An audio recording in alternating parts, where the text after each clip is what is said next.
The 1993 Brazilian constitutional referendum was held on April 21, 1993 to determine the form of government of the country. After the re-democratization of Brazil, an article in the new constitution determined the holding of a referendum for voters to decide if the country should have a republican or a monarchical form of government, and if the system of government should be that of a presidential executive, that of parliamentary government. The Constitution further specified that Congress, sitting in joint session, would be empowered to effect a revision of the Constitution in 1994 by a mere absolute majority, instead of the qualified majority procedure with separate votes in both houses of Congress that is usually required for constitutional amendments. Any change in the constitutional regime of government decided during the referendum would be adopted during the said constitutional revision. Federal Law and Decree 8.624, signed into law by President Itamar Franco on February 4, 1993, regulated the holding of the referendum. An overwhelming majority of voters favored the republican regime and the presidential system, as the country had been ruled for 104 years since the proclamation of the Republic on November 15,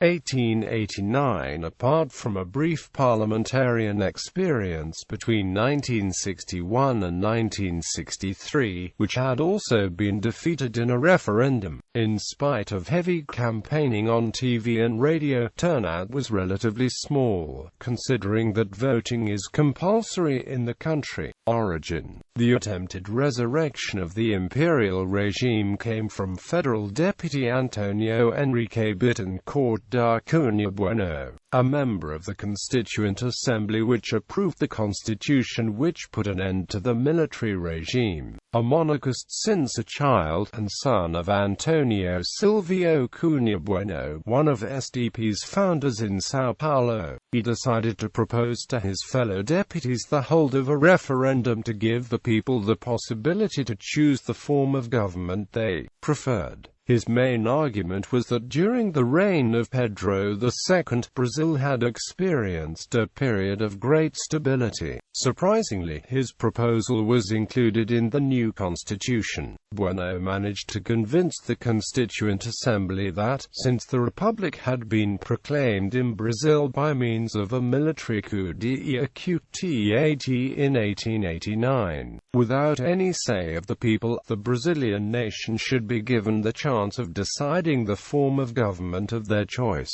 Given that, when the Constitution was approved in 1988, the country was in a process of return to democracy after a long military regime, the idea of giving the people the opportunity to decide the form of government gained wide support in the Constituent Assembly. Also, several members of the Assembly were in favor of a parliamentary republic. Those members of the Assembly who favored a parliamentary model and who had been defeated in the system of government vote then supported the proposal that led to the inclusion in the Constitution of the provision summoning the referendum. The supporters of a parliamentary republic, who desired only a referendum on the system of government, voted in favor of Bueno's proposal for a question also dealing with the form of government, because they reckoned that all monarchists would also vote for a parliamentary model in the system of government question. On May 1992, Bueno launched the parliamentary monarchist movement alongside Pedro Gastalho of Orleans Braganza, then head of the Petropolis branch of the Brazilian imperial family and one of the two claimants to the Brazilian throne. According to him, only petistas were able to rival the monarchist militancy. On February 4, 1993, President Itamar Franco signed into law the Bill and Decree 8.624, which regulated the holding of the referendum campaign. According to some polling institutes, the monarchist campaign was able to obtain the support of 22% of the voters in 1992.